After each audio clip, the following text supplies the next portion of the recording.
کراچی میں ایک عمارت جل کے راکھ ہوتی ہے، کتنی ہی گھروں کے چراغ گل کر گئی، کتنی ہی ماؤں کے لخت جگر جھلس کر خاک ہو گئے، اور کتنے ہی گھر اجڑ گئے، کتنے ہی لوگوں کی زندگی کی جمع پونجی، ان کا سرمایہ جل کے خاکستر ہو گیا۔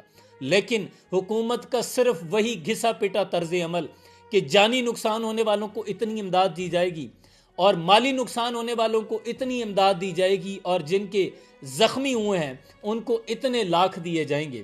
ہے کوئی ان سے یہ سوال کرنے والا کہ کیا وجہ ہے فائر بریگیڈ کی گاڑیاں کیوں لیٹ پہنچتی ہیں؟ اتنی بیزی جو رشی پیپل والی پلیسز ہوتی ہیں، وہاں پہ کاروباری مراکز ہوتے ہیں، قریب فائر ہیڈنٹس پوائنٹ کیوں نہیں لگائے جاتے کہ فائر بریگیڈ کی گاڑیاں واٹر کو ریفل کریں اور دوبارہ امداد کو پہنچ سکیں؟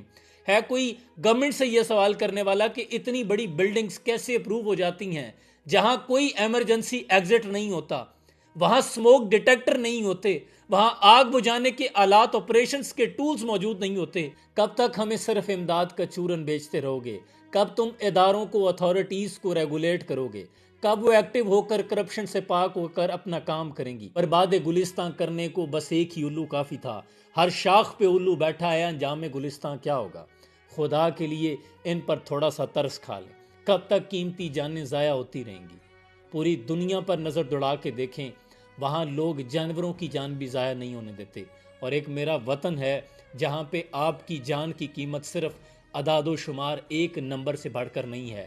50 بندے جل گئے، 100 بندہ جل گیا، 500 بندہ جل گیا، میں اور آپ صرف ایک نمبر ہیں۔ خدا کے لیے اپنے حال پہ تھوڑا ترس کھا لیں۔